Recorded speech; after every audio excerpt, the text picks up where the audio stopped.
क्या आपने कभी भारत के उस कोने के बारे में सोचा है जहां पहाड़ों पर बादल ठहरते हैं, जहां की संस्कृति बांस की बांसुरी पर थिरकती है और जहां की शांति एक लंबे संघर्ष की जीत है? मिजोरम एक ऐसा राज्य है जो भारत का हिस्सा तो है, लेकिन आज भी लाखों लोगों के लिए अनजाना है। यहाँ की घाटियां, यहाँ के लोग और यहाँ का इतिहास अपने आप में एक प्रेरक कहानी है, जिसे जानना और समझना हर भारतीय के लिए जरूरी है। इस वीडियो में मैं आपको बताऊंगा कि मिजोरम कैसा बना एक राज्य, कैसा है यहाँ का भूगोल, मौसम, संस्कृति और वह संघर्ष जिसने इस राज्य को शांति और प्रेम का प्रतीक बना दिया। आइए मिजोरम की इस खूबसूरत यात्रा की शुरुआत करते हैं जारा के संग। मिजोरम भारत के उत्तर पूर्वी कोने में स्थित एक सुंदर पर्वतीय राज्य है, जिसे 20 फरवरी 1987 को भारत का 23वां राज्य घोषित किया गया। इससे पहले यह असम का एक हिस्सा था और फिर 1972 में यह एक अलग केंद्र शासित प्रदेश बना। यह राज्य भौगोलिक और रणनीतिक दृष्टिकोण से बेहद महत्वपूर्ण है, क्योंकि यह पूर्व और दक्षिण में म्यांमार तथा पश्चिम में बांग्लादेश के साथ अपनी 722 किलोमीटर लंबी सीमा साझा करता है। मिजोरम का भूभाग अत्यंत विविधतापूर्ण है।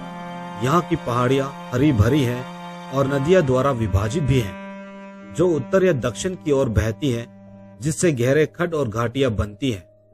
औसतन पहाड़ों की ऊंचाई लगभग 1000 मीटर होती है, जबकि मिजोरम की सबसे ऊंची चोटी थोंगपुई, जिसे ब्लू माउंटेन के नाम से भी जाना जाता है, जिसकी ऊंचाई 2210 मीटर है। यह क्षेत्र न केवल हरे भरे जंगलों और बादलों से ढके पहाड़ों के लिए प्रसिद्ध है, बल्कि इसकी जलवायु भी अत्यंत सुखद है। गर्मियों में तापमान 20 से 29 डिग्री सेल्सियस तक और सर्दियों में 11 से 21 तक रहता है। मई से सितंबर तक यह भारी बारिश होती है और औसतन 255 सेंटीमीटर वार्षिक वर्षा होती है। मिजोरम के राजनीतिक सफर की शुरुआत एक जिले के रूप में हुई थी।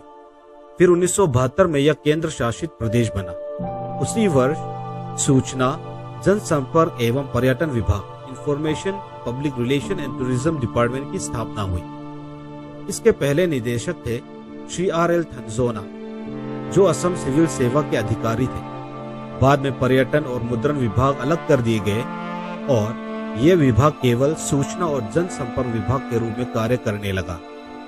1960 और 70 के दशक में मिजोरम को उग्रवाद और अस्थिरता का सामना करना पड़ा।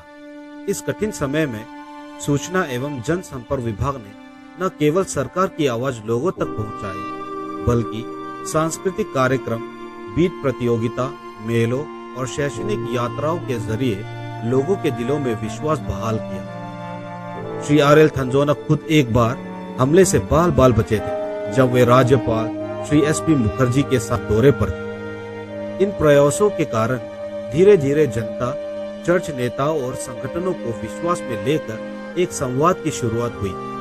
इसका परिणाम था मिजोरम शांति समझौता, जिसे आज भी भारत के सबसे सफल शांति समझौतों में गिना जाता है। आज मिजोरम शांतिपूर्ण, स्वच्छ और सांस्कृतिक रूप से समृद्ध राज्य है। यहाँ के लोग विनम्र, शिक्षित और सांस्कृतिक रूप से जागरूक हैं। सूचना और जनसंपर्क विभाग अब भी विभिन्न माध्यमों से सरकार और जनता के बीच सेतु बना हुआ है और राज्य के समग्र विकास में योगदान कर रहा है। मिजोरम का पर्यावरण अत्यंत समृद्ध है।